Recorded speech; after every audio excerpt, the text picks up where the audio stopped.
Interestingly,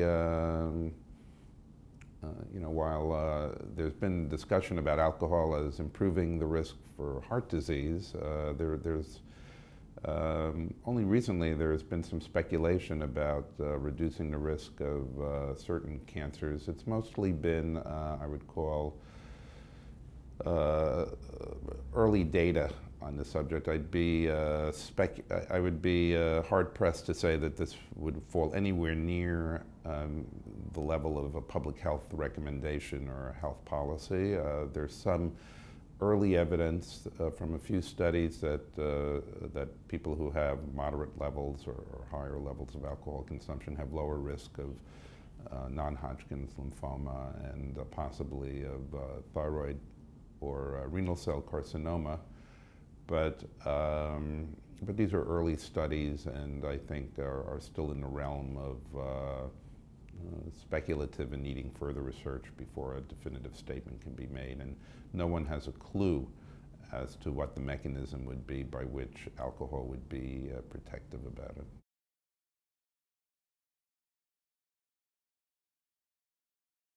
This is a question that I'm asked quite frequently, mostly by patients who are undergoing chemotherapy for their treatment of their cancer. And certainly I would not recommend drinking to excess, but I don't know if I would recommend under any circumstance drinking to excess. But I think a drink or a couple of drinks now and then certainly don't have any negative impact on most treatments. Certainly this is a question I would raise with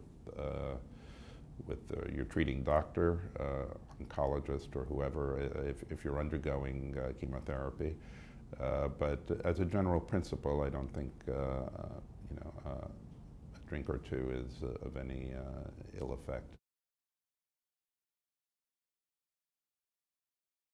From a health policy point of view, I think it's fair to say that tobacco is the main culprit that we're aware of in terms of cancer prevention, and it's certainly anyone who's smoking is literally playing with fire and should certainly stop.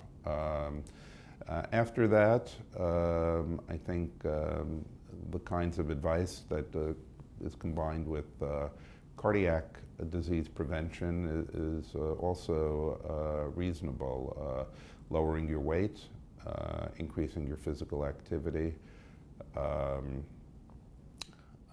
lowering your lipids are all reasonable preventive actions that would go in concert with improving or lowering your risk of cancer. There are also screening tests that are available for cancer that are highly recommended, including breast screening and colon screening and cervical cancer screening for women.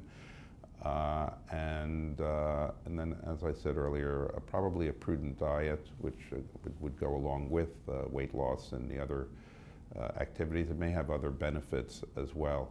I think once we go beyond that, we go into a realm of speculation as to whether these things are helpful or not. There may be other things that are out there on the horizon.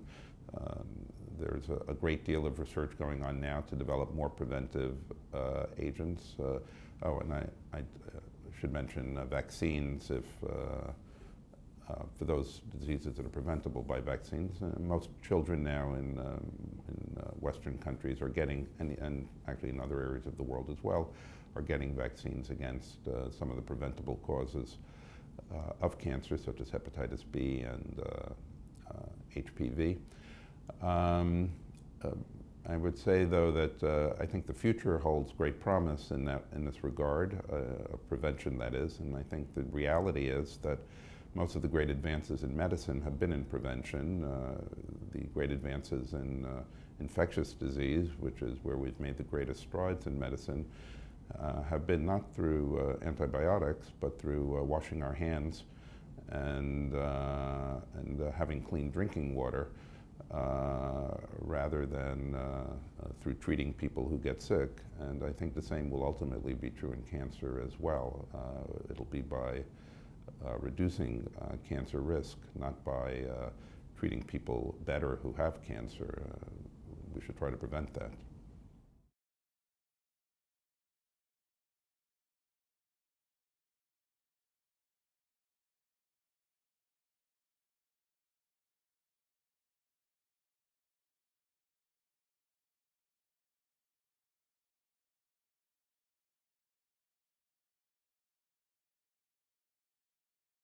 I think they should talk to their doctor about their concerns, tell them if they have a special reason for being concerned. Some people do. They may have a family history. They may have noticed some symptom which has been in the back of their head and they just haven't gotten around to it. This is so common, it's almost it's a daily it's a daily occurrence in any practitioner's practice to find someone who's had rectal bleeding or a palpable breast mass and has been ignoring it for a long time. Certainly patients should bring that to a physician's attention as rapidly as possible. But they should talk about what their concerns are and why they have them, and then discuss with him what he feels or she feels are the appropriate measures they should take for prevention. It may be appropriate, for example, to have genetic testing if they have a family history. It may be appropriate if they're smoking or if they're overweight or other things of that ilk to undergo or to have a prescription for and advice for how to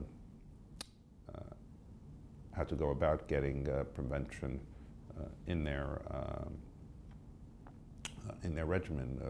I think we're more used to this in the context of cardiac disease. I don't think anyone would be shocked to hear that for high blood pressure one should take a medication, or for lipids, for high cholesterol, that one should change one's diet or take a medication for that as well. Somehow in cancer, I don't think the message has yet become as well known, and many of the activities were almost the same and almost as effective.